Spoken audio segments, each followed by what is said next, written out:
Voter I D help line എന്ന് പറഞ്ഞ application നിന്ന് വോട്ടർ ഐ ഡി എങ്ങനെ ഡൗൺലോഡ് ആക്കാം എന്നതിനെക്കുറിച്ചാണ് ഞാൻ വീഡിയോയിൽ പറയാൻ ഉദ്ദേശിക്കുന്നത്. അതെങ്ങനെയാണെന്ന് നമുക്ക് നോക്കാം. ആപ്പ് ഓപ്പൺ ചെയ്തതിന് ശേഷം ഐ അഗ്രി എന്ന് പറഞ്ഞ ബട്ടണിൽ ക്ലിക്ക് ചെയ്യുക. അതിനുശേഷം നെക്സ്റ്റ് എന്ന ബട്ടണിൽ ക്ലിക്ക് ചെയ്ത് കൊടുക്കുക. അതിനുശേഷം ഇവിടെ ലാംഗ്വേജ് നമുക്ക് ചൂസ് ചെയ്യാനുണ്ടാവും.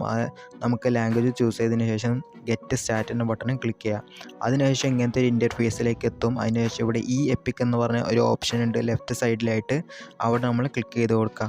ക്ലിക്ക് ചെയ്തതിന് ശേഷം ഇവിടെ ലോഗിൻ എന്ന് പറഞ്ഞ ഓപ്ഷൻ കാണും. അവിടെ നമ്മൾ ജസ്റ്റ് ക്ലിക്ക് ചെയ്ത് കൊടുക്കുക. നമ്മൾ പുതിയതായി വന്നവരാണ്, ലോഗിൻ ചെയ്തിട്ടില്ല. അപ്പോൾ ലോഗിൻ ചെയ്യുന്നതിന് വേണ്ടി നമ്മൾ ന്യൂ യൂസർ എന്ന് പറഞ്ഞ ഓപ്ഷൻ നമ്മൾ ക്ലിക്ക് ചെയ്ത് കൊടുക്കുക. അതിനുശേഷം നമ്മൾ ഫസ്റ്റ് ആയിട്ട് ഇവിടെ രജിസ്റ്റർ ചെയ്യേണ്ട ആവശ്യമാണ്. അതിനുശേഷം ഒരു ഫോൺ നമ്പർ അടിച്ചു കൊടുത്തതിന് ശേഷം സെൻഡ് OTP എന്ന ബട്ടണിൽ ക്ലിക്ക് ചെയ്ത് കൊടുക്കുക. അതിനുശേഷം ചെറിയൊരു ഡീറ്റെയിൽസ് നമ്മൾ കൊടുക്കേണ്ടി വരും. നമ്മൾ ഫസ്റ്റ് നെയിം, ലാസ്റ്റ് നെയിം, പിന്നെ ഒരു പാസ്വേഡ്, പിന്നെ OTP അടിച്ചു കൊടുക്കേണ്ടി വരും. അതിനുശേഷം സബ്മിറ്റ് അടിച്ചു കഴിഞ്ഞാൽ ഇങ്ങനത്തെ നമുക്ക് ക്രിയേറ്റഡ് സക്സസ്ഫുള്ളി എന്ന് കാണിക്കുന്നതാണ്. അതിനുശേഷം നമ്മൾ വീണ്ടും ലോഗിൻ ചെയ്യേണ്ട ആവശ്യമാണ്. അതായത് ഒരു ഫോൺ നമ്പർ, പിന്നെ നമ്മൾ മുമ്പേ കൊടുത്ത പാസ്വേഡ് അടിച്ചു കൊടുക്കുക, സെൻഡ് OTP.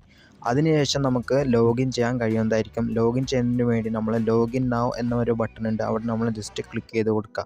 അതിനുശേഷം നമുക്ക് ഇങ്ങനത്തെ ഒരു പേജിലേക്ക് എത്തും. അതിനുശേഷം ഇവിടെ നമ്മൾ ഈ എപ്പിക് എന്ന ബട്ടണിൽ ക്ലിക്ക് ചെയ്ത് കൊടുക്കുക. അതിനുശേഷം ഫസ്റ്റത്തെ ഓപ്ഷൻ നമ്മൾ ചൂസ് ചെയ്തതിന് ശേഷം നെക്സ്റ്റ് എന്ന് പറഞ്ഞ ബട്ടണിൽ നമ്മൾ ക്ലിക്ക് ചെയ്യുക.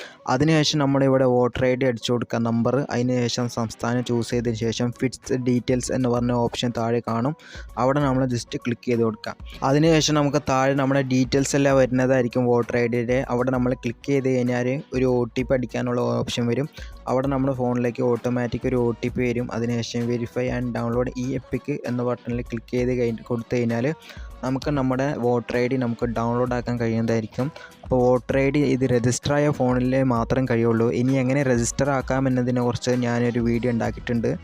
ആ വീഡിയോ നിങ്ങൾ കാണുക.